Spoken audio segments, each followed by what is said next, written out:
पंकज जी कोटा से। राधे राधे महाराज जी।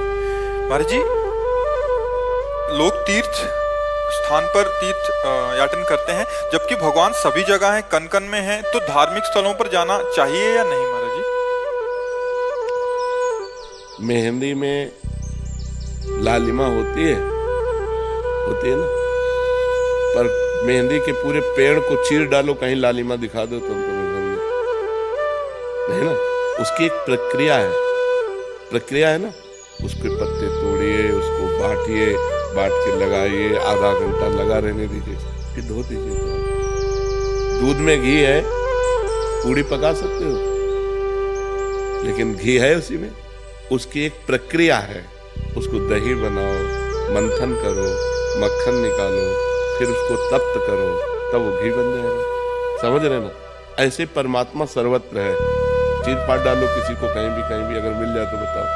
उसकी प्रक्रिया है साधना के लिए हमें पवित्रता चाहिए। तो हम भगवान के परम पवित्र दिव्य स्थानों में जाते हैं, हरिद्वार, काशी, इनमें हमें पवित्रता मिलती है। जब हमारा हृदय पवित्र होता है तो हमारे अच्छे भाव होते हैं, तो वो भाव भगवान को समर्पित हो जाते हैं, तो हमें भगवान का अनुभव हो जाता है। जब हमारा भाव बन जाए ना, तो हम कुत्ते से भी भगवान प्रकट कर सकते हैं। हमारा भाव बन जाए तो हम ईंट से भी भगवान प्रकट कर सकते हैं। हमारा भाव ना बने तो भगवान में भी भगवान नहीं दिखाई दे रहे। दुर्योधन का भाव नहीं है भगवान के प्रति, तो श्री कृष्ण को एक बहुत विद्वान प्रवीण यदुवंशी समझता, वो भगवान नहीं मानता। दुर्योधन भगवान नहीं मानता। जब भगवान ने विराट रूप दिखाया तो बंदी बनाने की कोशिश की, वो भगवान को मनुष्य मानता रहा, कभी भगवान नहीं माना। तो बात समझ में? ये जो तीर्थ बने हैं ये पावर है, अध्यात्म के पावर है। जैसे गंगा जी नहा के आप देखो कैसा लगता है, एकदम फ्रेश, लेकिन नियमानुसार। अब गए, कुल्ला कर रहे हो, थूक रहे हो और मल रहे हो, साबुन लगा रहे हो, कोई अनुभव नहीं होगा।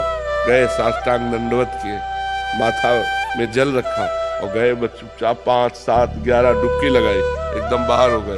देखो एकदम आनंद आएगा। वृंदावन आए, परिक्रमा लगाओ, बिहारी जी के दर्शन करो, किसी का दिया हुआ कुछ खाओ मत, रजरानी लगाओ, नाम जप करो। जब जाओगे तो एक अच्छा अनुभव होगा, एक आनंद अनुभव होगा। अब यहीं आओ, इधर उधर सब गंदगी करो, तो जब जाओगे तो कुछ हाथ नहीं लगेगा। ये परम पवित्र स्थान बनाए गए हैं कि हमको अध्यात्म का सहयोग मिले, हमारे जो गलतियां हो गई, पाप हो गए, वो नष्ट हो जाए।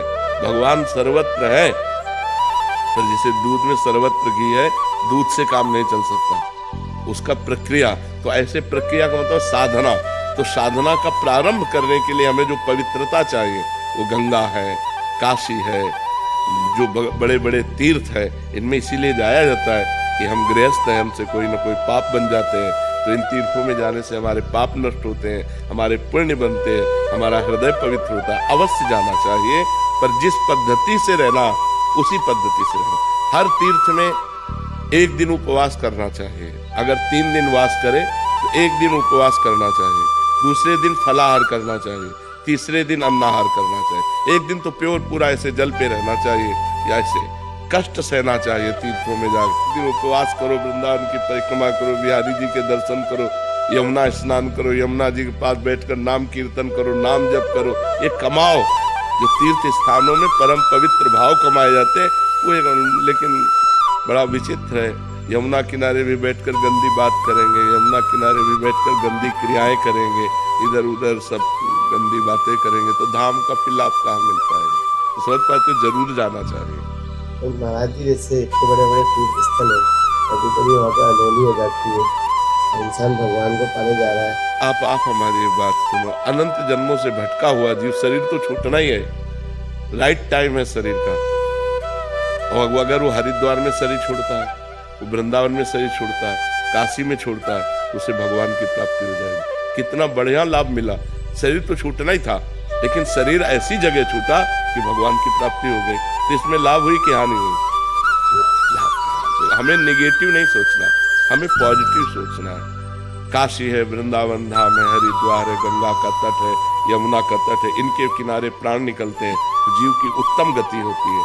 प्राण तो निकलने थे, लेकिन यहाँ निकले, ये उत्तम गति हुई। जैसे आपके 100 रुपया जेब से बिहारी जी के सामने कट